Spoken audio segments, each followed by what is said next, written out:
Hello everyone, this is China Paradigm, where we, Dashi Consulting, interview seasoned entrepreneurs in China. Hello everyone, I'm Matthieu David, the founder of Dashi Consulting, a strategic market research company, and this podcast, China Paradigm. And today, along with Nicolas Jouvenceau, I'm pronouncing in French. I have this chance to be able to be French and pronounce correctly. In English would be Jouvenceau. I don't know how you pronounce with English speakers. I'll pronounce it the same, basically. The same. Okay. Very Good. hard in Good. English. Good. Thank you very much. You are the CEO and founder of Pink Diamonds Boutique, company which is selling diamonds, colored diamonds. And I learned something. I learned on your website that out of 100,000 carats or 100,000 diamonds mined, you are going to correct me later on because I'm not an expert on it, if I'm precise enough on it. There is only one colored diamond out of 100,000 diamonds mined, and that's what you do. So on your website, you are displaying a lot of different colored diamonds, which could be jewelry or not jewelry, and you are selling them both as a jewelry, so something to use, to wear, and an investment as well. And that's also something I like to understand, the part of investment, the part of jewelry, and how to make it an investment as well. Jewelry is more approachable and more understandable. Thank you very much for being with us. You have been in China and developing Pink Diamond Boutique for 8 years now, more than 8 years. Previously, you worked in the music industry, and you are engineer by That's correct, yes. by study. So that's also a very interesting topic, is to know how you have been you came to created a diamond company in China. So thanks again. Sometimes I say thank you for being here because it's very early and I was a bit late. I feel sorry for that. So what's your story? Okay, well, thank you for the introduction. This is actually very good. I can see that you made a lot of homework to research this. Well, let me tell you my story first. I came in China in '99. At the time I came in China, I was a little bit for something different. I was actually not speaking English very well, and I was forced to expatriate. So I came to China for that.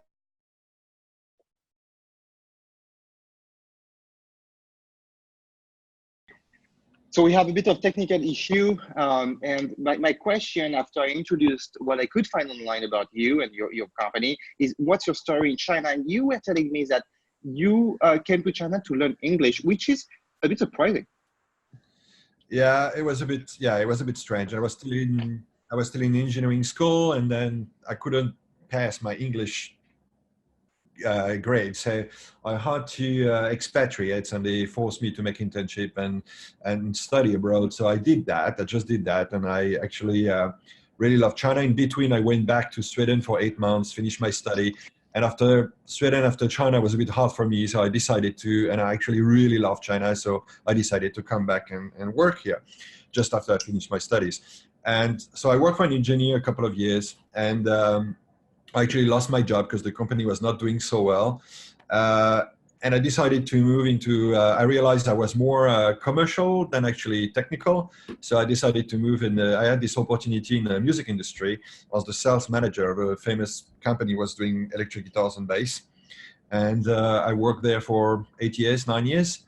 And I became actually the general manager after a couple of months in this company, and I ran the company for 9 years. And then I started to, actually I had a passion on the side, which started when I was a kid. So I was collecting minerals, then I moved into collecting gemstones. And actually out of just pure interest and passion, I started to study again. So I studied to become a gemologist, but I had no idea to do a business out of it. For me, it was really, really just a passion. So I built a lab in my home, and I was looking every night at gemstones. My wife thought I was completely crazy and very, very geeky. But I just did that, and then I had the opportunity to meet.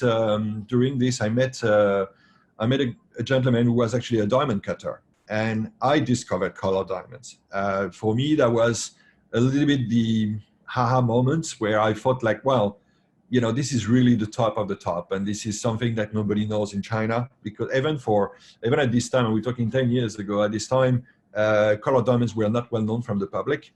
They were reserved for a few people who actually had access to them. So I decided to bring these stones to China, and I started to buy some and sell some. Everybody was coming to me for advice already. I still was not really an entrepreneur in my blood. I didn't have that. I didn't know. I was not trained for that. So but everybody was coming to me and asking me advice and asking me how to find the perfect diamond, what is good, what is bad, and what's the price for it. I had no idea. So I was giving advice all the time, still not making a business out of it. So I decided to buy some, and I started to sell some to people. And then I started the company. I started to, trade them. So yes, today we do. Today we deal mostly in colored diamonds, and we also changed to other rare gemstones as well. My things has always been to do something which was not known from the public. So this is also from my collector background, which is really to find unique gems, unique stones, and to find something different. So when I started with colored diamonds, that was really to bring something which was really different, new on the market. And I spend a lot of time to, I educate people. My first mission when I started to run the business was actually to teach people what they are, because as you said, there's only in 100,000 diamonds, there's only one which has color, which are actually extremely rare. And even 80% of those are yellow. So we actually even focus on the very rare ones. So pink, green, blue, purple, orange, all those colors that most of the public don't know. So we focused on those really. So that's a little bit my story, how we got there. Thanks.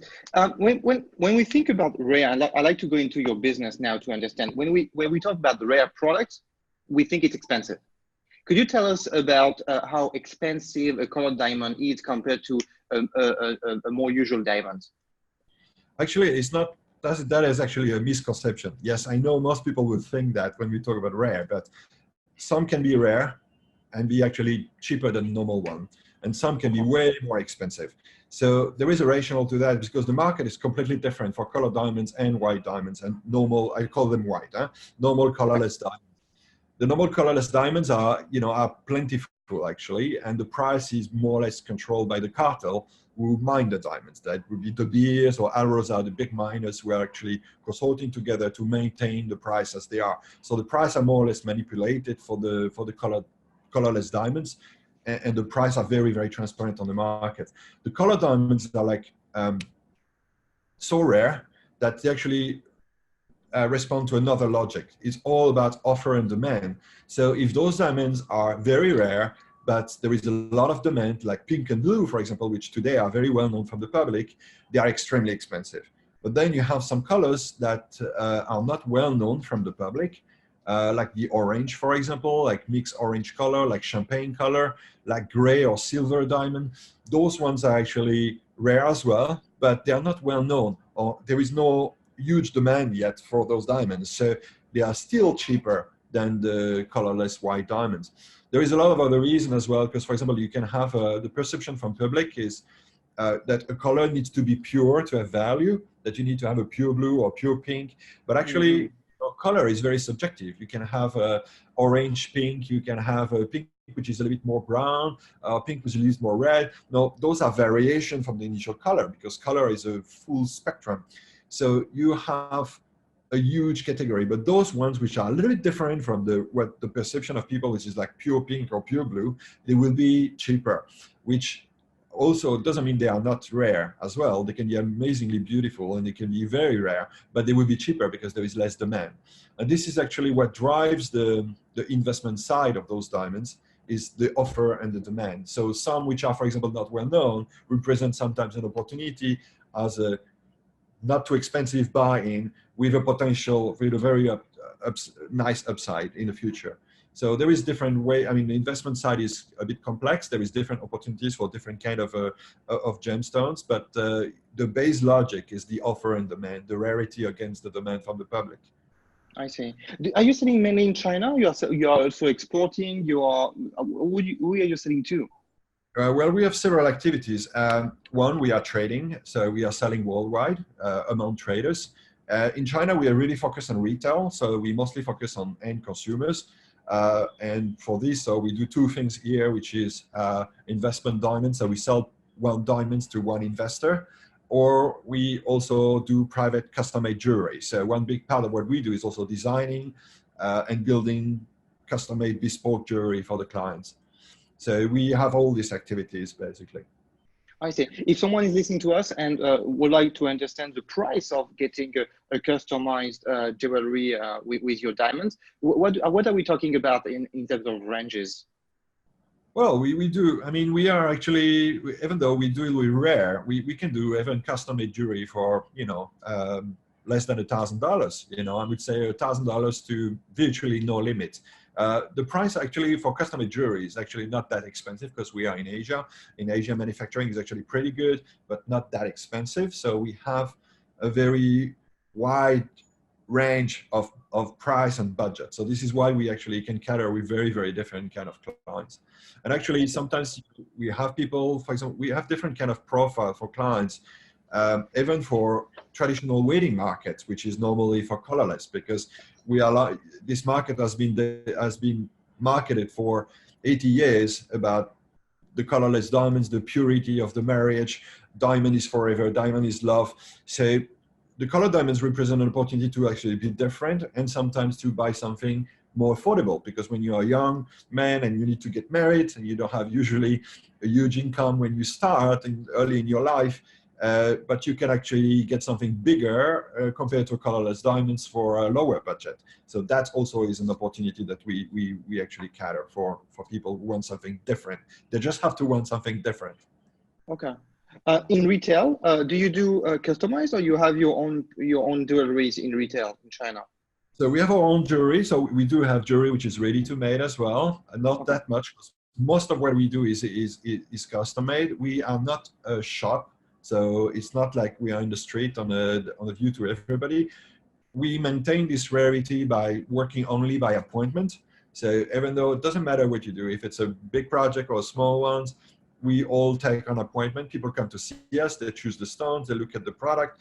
I teach them how to look at them. We attach a lot of importance to actually, it is also my background as a fanatic, as a stone fanatic, to teach them and transfer this knowledge to them about how to look at the diamonds, the beauty of looking at inside, because this is really where you can see something by looking inside the stone. So usually clients come, they sit with me, I show them how to use a loupe, a tweezer properly, and how to look inside the stones and understand what they are, understand what's make them beautiful, what make them valuable compared to others. Okay. How does it come to meet with you? Is it through education and training you do? It could be online, could be offline. Is it through the retail that you have a presence and then to book, and after they first see some display and they need to book? How do your clients find you and interact with you? Okay, most of it for the private clients, most of it will be today is word of mouth, because we already have a good presence in Shanghai. In the past, we actually, when we started, I was networking a lot and meeting people. We didn't really know how to do that. And then we actually surfed on the wave when WeChat appeared.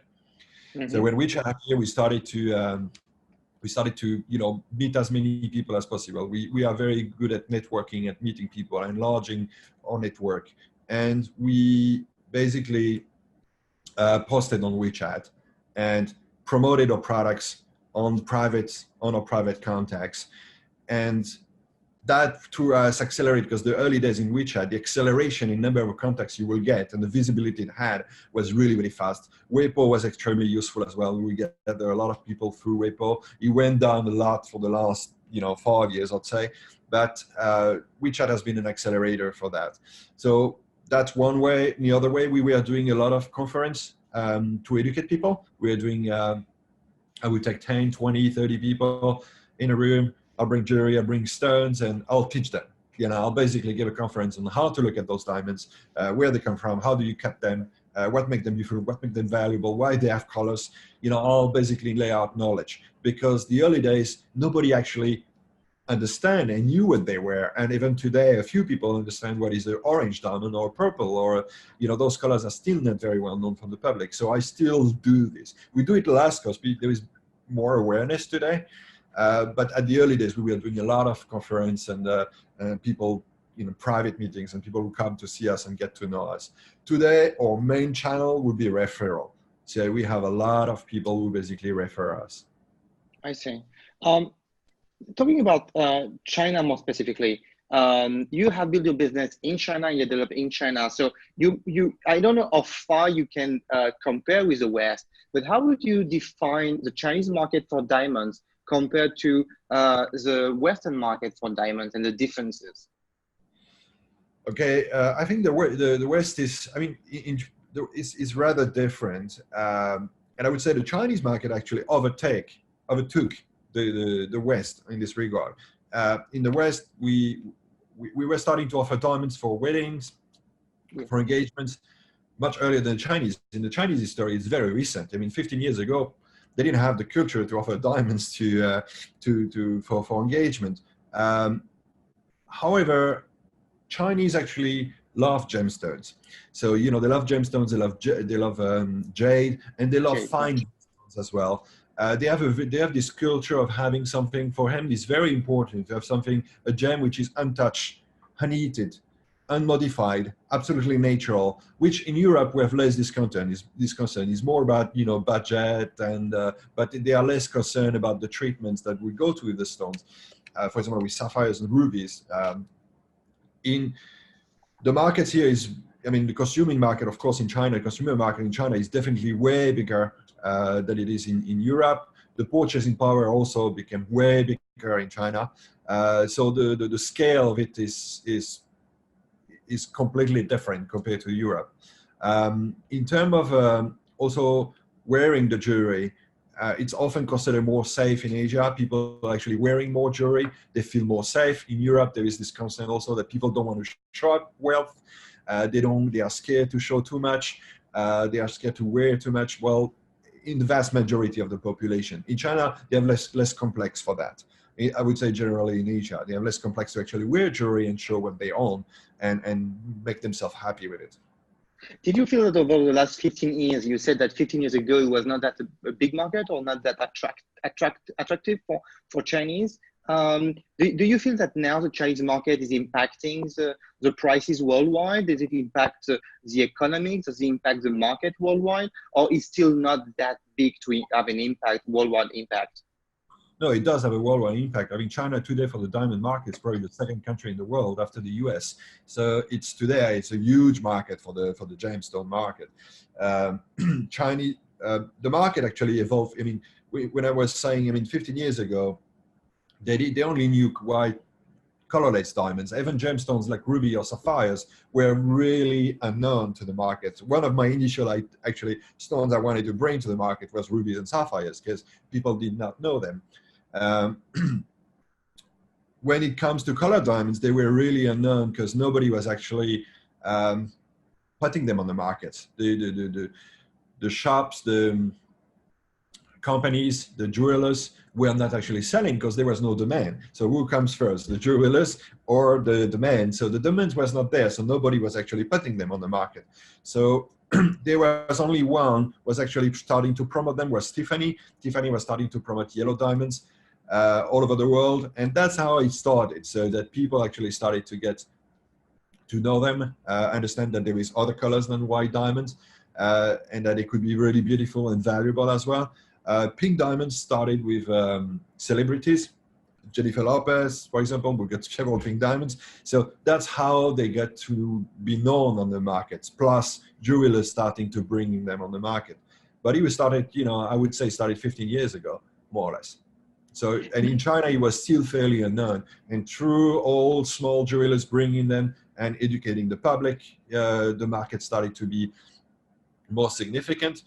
Today, it's actually very developed in China compared to the West. I would say Chinese are way more aware today that there are pink diamonds, there are yellow diamonds, there are green diamonds.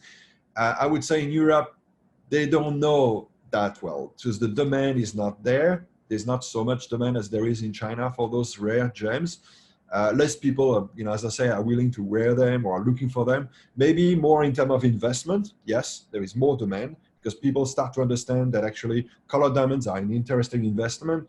White diamonds are not. There was this misconception in the past that actually colorless diamonds would be a nice vehicle to preserve your wealth or ever invest in, but actually they are not really.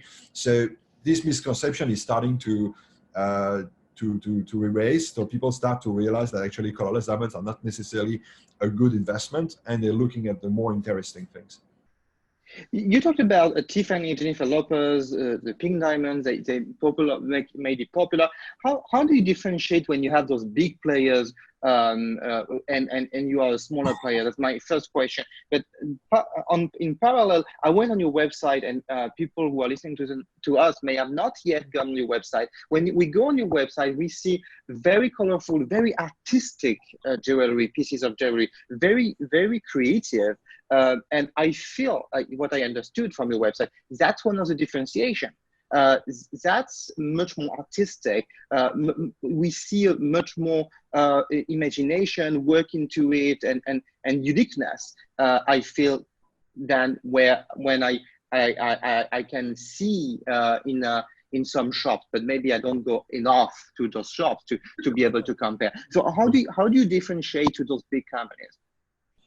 One of our early differentiation was that we would bring the rare ones, the rare gems. So we focus on the rare gems. So most of them, even Tiffany was starting with the yellow diamonds because it's very hard for them to equip every one of their shop with pink diamonds as a series because they are rare and every one of them is different. So when you make a distribution worldwide or have 500 shops worldwide, you can't equip all the shops with a standard product. So for them, it's more difficult. For us, we were very boutique. We were focused on those very specific stones.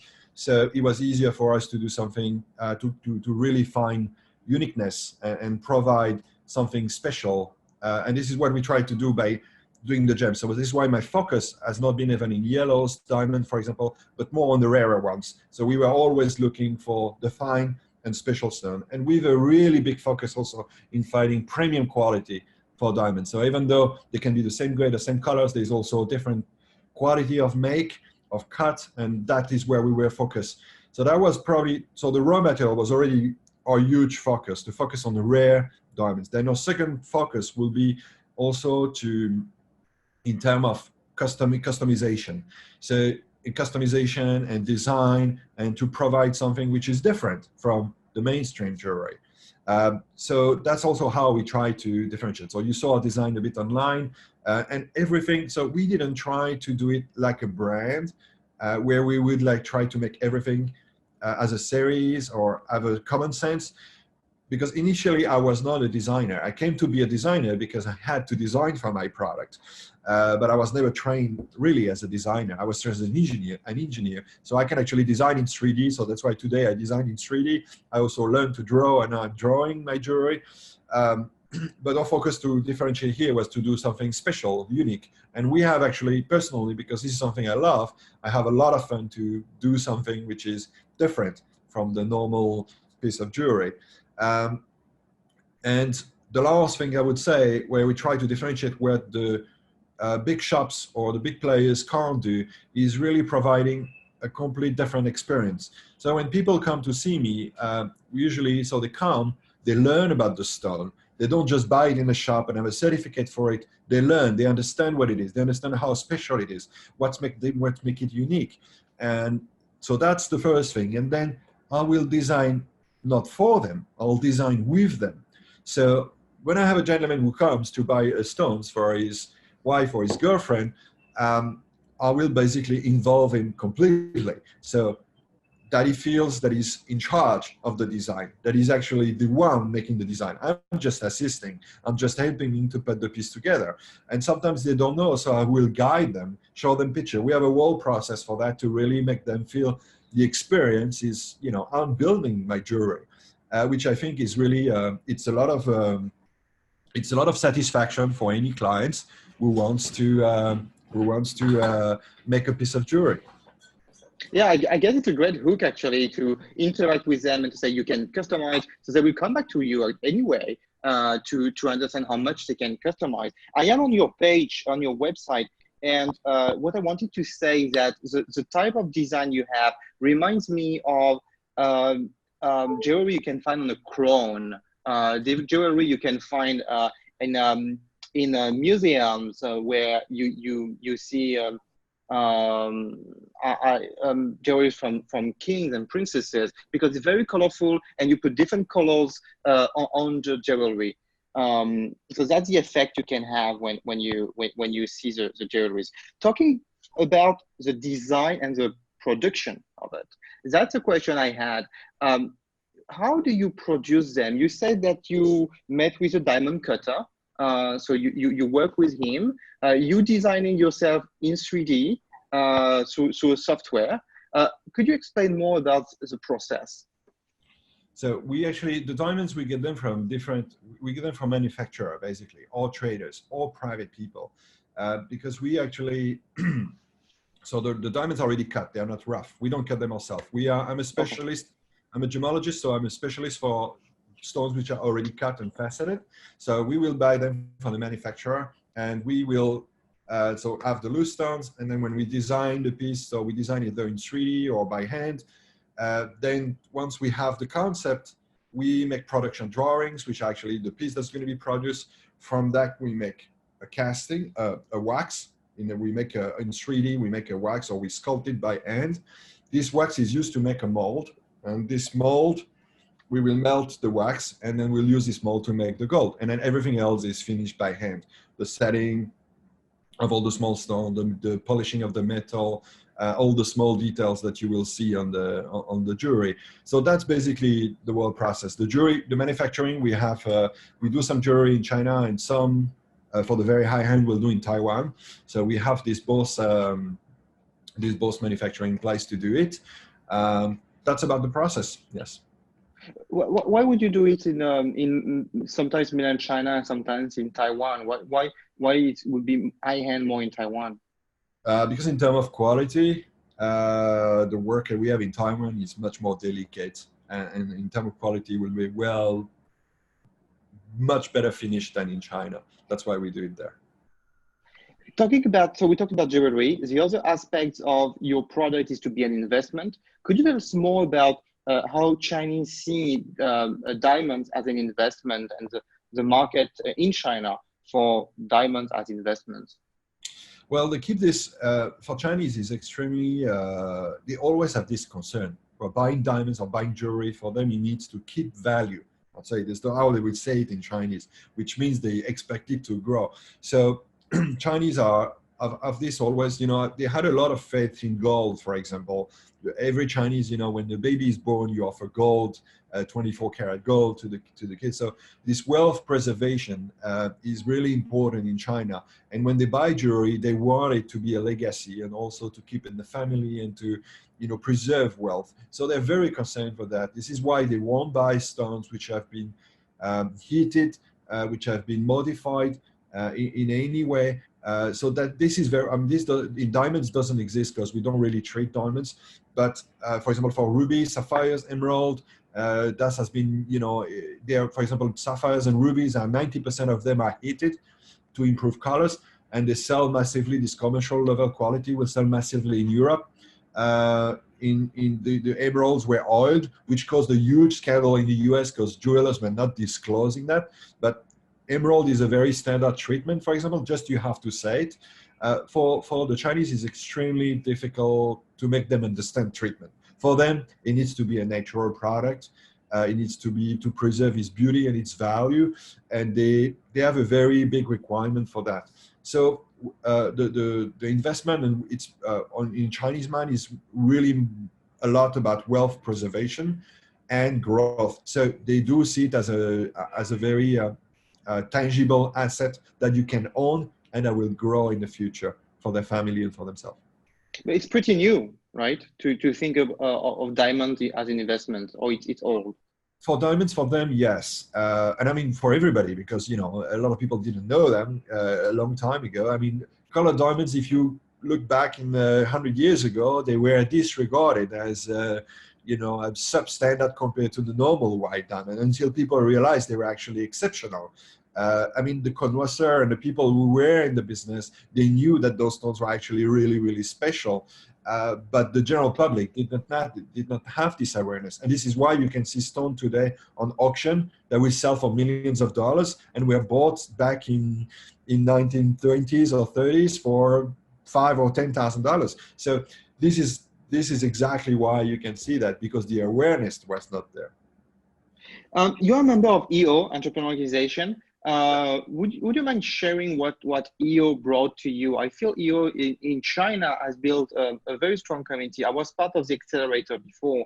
I'm not an EO member now, but that's how I came to know you, but being part of the accelerator. Could you share about what you got from EO? Well, I got a lot. I'll tell you something. The reason why I got into EO and the reason why I'm staying is a very different reason.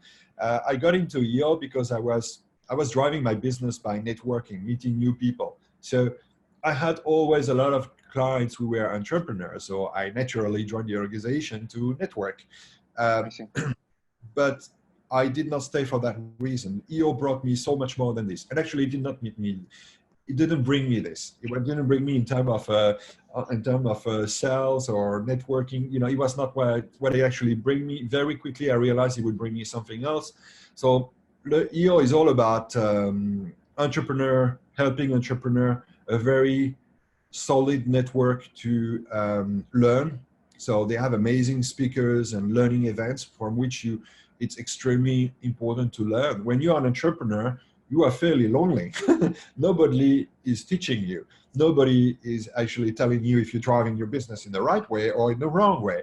And certainly when you're an entrepreneur, you have some talents in some direction, but you have not some talent in some other direction. For example, I am a very technical guy. I have talent for design, maybe. I have talents for passion for what I do, but I am probably a good salesperson, but I'm a terrible marketer. I'm a terrible person at managing finance, for example, as well. So this is all something which is, you learn what you don't know, and you benefit from the experience from the others. So EO, I think the most powerful thing for me in EO is the forums they have. So this small gathering that we have every month between a couple of people, a couple of members, and we share deeply what we do. And from that, we learn a lot by sharing to each other. So EO has been a huge help for me. And I recommend it to any entrepreneur who actually can make it to EO or even the accelerator, because the accelerator, I think, is even better because you learn even more. You have even a coach and a mentor. I mean, they have mentorship program as well, which is great because everybody needs a mentor and everybody needs to be coached in some direction. You can't be perfect. So I think this is extremely interesting. And actually mentoring some people, I had the opportunity to also mentor some younger entrepreneur on some expertise that I have. And I thought this is extremely useful because also bring you something else. I mean, you can see in the eye of the entrepreneur that you are coaching what he's going through and how you can help him. Is extremely satisfying. And it's also extremely eye-opening because he will see things also differently. He will bring you something, teach you something. The mentee will bring you something, which is actually, you know, it's something it's hard to understand when you haven't done it, but when you do it, it's really, really rewarding. You talked about, EO is about scaling up a business, scale, and you talk about networking. How do you scale networking? Do you feel there is a way to make it systematic, to make it more scalable and so on? What's your thinking about it? Yeah, I discovered actually I have a very strong belief in useful networking, actually doing it in the right way. In the past, networking was doing, okay, we meet people, it was very superficial. Today, we have a very different approach to it. We are networking by being useful to people. How to explain that? So basically, we will try to bring value to people in our network, but free value. Okay, today's world is too much about I'll give you this if you give me that, and I will do this. So I have a very different approach to it. I help wherever people is in my network, and I think is interesting to me. I willfully and actually I do it on purpose to actually find things that will benefit that person. So I will look for value that person in my network will feel valuable. And I believe this value is coming back. So we've been doing this, and I've been training even my team to do this, to actually find people and network in the right way by bringing value to people around you, to actually, and ultimately this come back. People who will bring you value to think about you, regard you as a very valuable person, and we can see it does come back. I mean, you can call it business karma, but it actually does work. And we've been doing this. There is a very interesting book. I mean, I started to do this after reading that book by the Snowball Method by Mo Bonnell. And I found this extremely powerful and extremely useful for anybody who is in business development. The Snowball Method. Okay. I feel that you have a product which is very precise, very specific in a niche, which is colored diamonds, as you mentioned. It's a niche by definition, because it's rare. It's typically something we should work with online marketing, because you will rank very easily on the keyword where you want to rank. You will get a very specific visibility and so on. Why you don't mention marketing as a source of acquiring clients and more networking? Well, I'm a little bit struggling with that one, to be honest with you, because I was never a really good marketer to start with. When we started the company, I never tried to position ourselves as a brand. Today, we are more trying to do this, but because I learned, but originally, we were not trying to position our brand. We were actually, our price were very attractive because we were dealing with factories. Our quality was top notch. So we were surfing on that. Today, I'm looking at developing this differently with marketing, obviously. It's a complicated, the market is complex for jewelry. It's extremely busy. There is many companies, in this business. It's an extremely competitive business today, when it was not 10 years ago. So yeah, we have to change that and and use more marketing to do it. We are still, working on this basically, how to grow with that, how to scale up with this. I wanted to ask you about the next step. So that's one of the next steps. Do you have some next steps in the development of your business? Well, I'm always looking at other business, always. We actually, internally, what you might have not seen on my website, because my website is very focused on the color diamonds, but we also brought a new stones on the market. We did it again, starting end of last year. Mid of last year, we started to bring spinel to the market. Now, spinel is a very rare gemstone that people don't know.